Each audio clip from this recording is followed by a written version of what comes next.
Enterprise Management 360, your main source for tech news, analysis, podcasts, and videos for the enterprise. Welcome to the EM360 Podcast, where we have a weekly conversation with people who are impacting the enterprise tech landscape. My name is Matt Harris, editor here at EM360, and your host on today's episode. Make sure you stay up to date with all of our latest episodes by subscribing to Apple Podcasts, Spotify, Google Podcasts, or wherever you go for your podcast needs. In today's episode, I'm joined by Mohamed Ahmed, VP of Developer Platform at Weaveworks, and we're going to be talking about how trusted delivery is vital for cloud native. Mohamed, welcome to the show. Well, thank you, Matt. Pleasure to be here. Yeah, pleasure to have you. Could you just give us a little bit of background on who you are and what you do at Weaveworks? Yeah, absolutely. So as you mentioned, I work as the VP of Developer Platform at Weaveworks. My main job is to make sure that GitOps is properly understood and adopted widely in the community and for as many enterprises as possible. I joined Weaveworks as part of the Magalix acquisition. I'm the co-founder and the ex-CEO of Magalix. Magalix is a company or was a company to secure cloud native applications from code to cloud. And I think we're going to get into that. Before Magalix, I worked at different engineering and business roles at different companies like AWS, Microsoft, and a few startup companies in the Silicon Valley. Oh, brilliant stuff. Thank you for that. So obviously we're here to kind of talk about the kind of like GitOps space. Could you just give us a brief overview of what GitOps actually is and why it's kind of different from, current delivery methods and platforms? Yeah, absolutely. So GitOps is the promise to have everything in your GitHub repo. And this is the holy grail for developers or DevOps in general. If we take a step back, DevOps is all about bringing the developers and the operations closer together. And it started by codifying everything. So everything that you do in your infrastructure and your applications is done as code.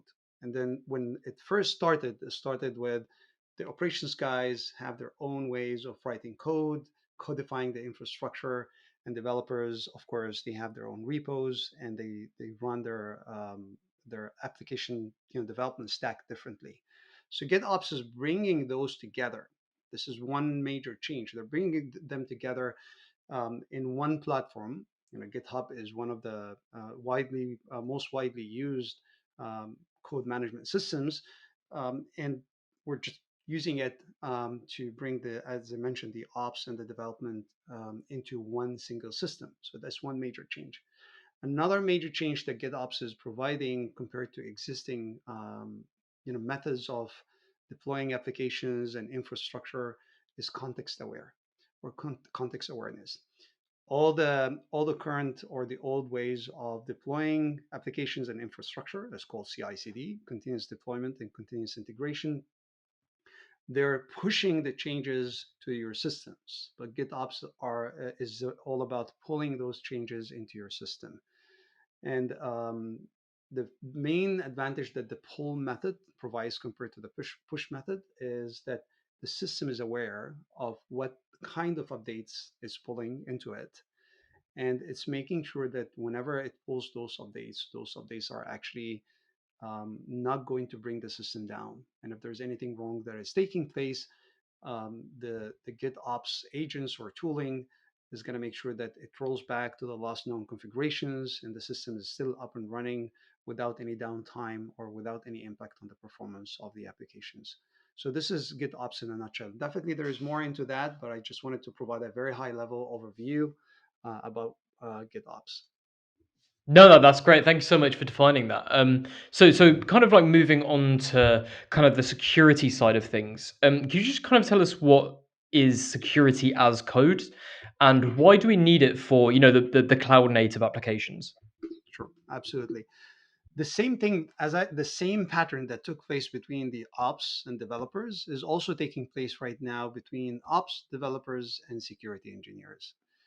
In the old days, security engineers used to be the last step before you deploy your application or your infrastructure. They would go through whatever changes that you've done or about to do, and they would basically tell you, yes, this is okay, this is not okay. Bring and ask you to go back to the whiteboard and maybe redesign a few pieces to make sure that you're compliant to their security needs. But this is definitely slowing things down. Pretty much similar to how the ops guys were slowing down the developers in the early days. So in the startup community and also in the cloud native community, they were saying, all right, can we also do security as code so that the security engineers can actually write down what kind of standards and what kind of policies they would like them to be applied before deploying my applications and systems to the production environments. And from that point, the security as code actually was born. So now, rather than only having developers writing code and others slowing them down, everyone now writes code, including security engineers. So security as code is, in a nutshell, is all about writing all the checks and balances that you would like to have in the system before deploying your application and also post deploying your application. So, for example, I want to make sure that some of my containers are not running as root in my infrastructure. I want to make sure that some ports are not really open. I want to make sure that um, some sort of redundancy that is being implemented and so on. All of this can be codified and enforced at commit time when the developers commit their code or their changes, and also at runtime when the application actually gets deployed to the infrastructure. So, kind of in a nutshell, just to tie those first two questions together, why do we need GitOps and why do we need security as code? That's a very good question. So let's take one step back. What is actually happening right now in the software industry? And there's one major disruption that has been taking place for the last 4 to 5 years, which is the cloud native stack. I think 6, 7 years ago, Kubernetes as the main container orchestration platform, took off, and everyone got excited about it. Now, as a result of that, there are so many moving parts. So your application, or rather than having 2 or 3 microservices, now a typical application would have dozens of microservices and containers interacting together. Now, with this complexity, there's a lot that can take place, or a lot of things that can happen in your infrastructure. In other words, a lot of bad things can take place. Now, this is not possible to manage with the old ways. You have to introduce as much automation as possible. And with this automation, again, you would like to make sure that there is some sort of embedded recovery. There's some sort of embedded also intelligence in your deployment systems, and GitOps actually provides that. So it eliminates a lot of the overheads that you would typically need to handle as a developer or as an operations engineer. So that's why actually GitOps is gaining popularity over time. The more and more we get into the cloud native as a community, and the more that we use containers, the more that we need more systems that would support us and automate a lot of the recovery, automate a lot of the the minor details that you need to handle every time you push a change. And also another thing is the frequency of change. I remember in the again 5, 6 years ago, when people would say, or the engineers would say that we're running fast, they would deploy maybe 3, 4 times a week. Right now, it's actually normal for you to deploy 5, 6 times a day. So you cannot really perform the same operations that you used to perform before, since you're now accelerating the pace of innovation and the pace of you deploying new versions of your application.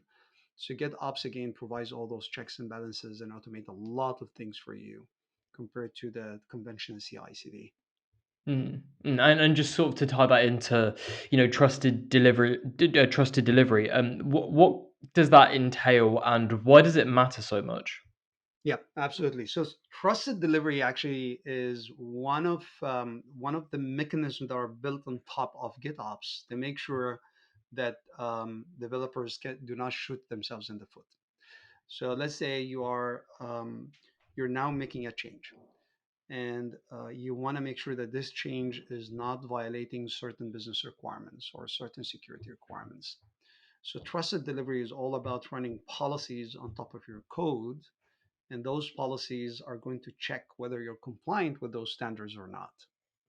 So rather than moving fast, and there is a possibility of breaking things, the way that we call it inside Weaveworks is move fast but don't break things, right?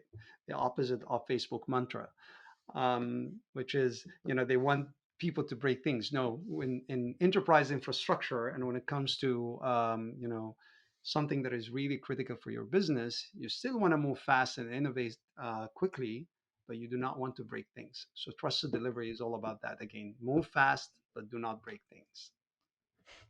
Yeah, I think it's a good analogy to use. So where do you kind of see the future of GitOps? I know like trusted delivery is one case anyway, but what do you feel as though are the plans moving forward in the space for cloud native application delivery? Yeah, absolutely. Now, GitOps enabled that superhighway. It just created that superhighway from code all the way to your production environment. So you Mm. can deploy very quickly. You can fix any issues very quickly.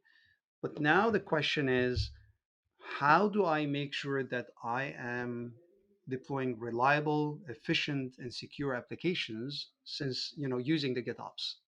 I'm now moving really fast, but I want to make sure that I'm moving fast, but still applying the highest possible standards. And this is what we call it the well-architected, the GitOps well-architected, framework inside Weaveworks. And it's all about, okay, I'm going to enable you to move really quickly, but here are some of the best security practices. Here you go, some of the best reliability practices. So rather than just giving you a tool or a platform that you can do all sorts of wrong things if you do not have the right knowledge and experience, then I will give you actually a solution that would still keep you, in that fast innovation lane, but at the same time you're applying the standards of the giants. Like if you go to AWS and see how they deploy their applications or their infrastructure, because they have an army of engineers and in security, reliability, and performance, they're able to do that. But we're enabling smaller teams that they do not necessarily have all that knowledge and all those cycles to still apply those high standards that AWS or Azure or Google will be able to apply with the minimal amount of tooling. I mean, how will this framework help developers and operators, innovate on this cloud native software stack? So we are basically embedding all that knowledge. So in Weaveworks, we have a ton of knowledge. Working with a lot of customers and diverse infrastructure. And as we were evolving in our journey, we learn a lot. We learn a lot how to best secure your containers, how to best secure your storage, and so on. All of that can be embedded as we call it profiles in your GitOps infrastructure or GitOps pipeline. So with a click of a button, you can basically enable a complex workflow to check your container and make sure that your container is secure enough without really knowing much about how to secure it. And actually, this is something also that's being developed and verified by the community. It's not only us that have been doing this by ourselves. We've been collaborating with a lot of people in the community to embed that knowledge and making it reusable in different applications and different infrastructure stacks. Very, very insightful stuff. Well, thank you so much for joining us today, Mohamed. It was really, really great to get your insights into today's topic. Well, thank you very much, Matt, for having me. It's been a pleasure talking with you here. Yeah, no worries at all, no worries at all. And thank you to everyone listening as well. We hope you took a lot away from today's episode, but for further information on what we discussed today, please head on over to weave.works. We'll be back next week with another episode in our podcast series, but until then, make sure you subscribe to this podcast on all major platforms, follow the conversation on our socials at EM360 Tech on Twitter and LinkedIn, and for more great daily content, please head on over to em360tech.com.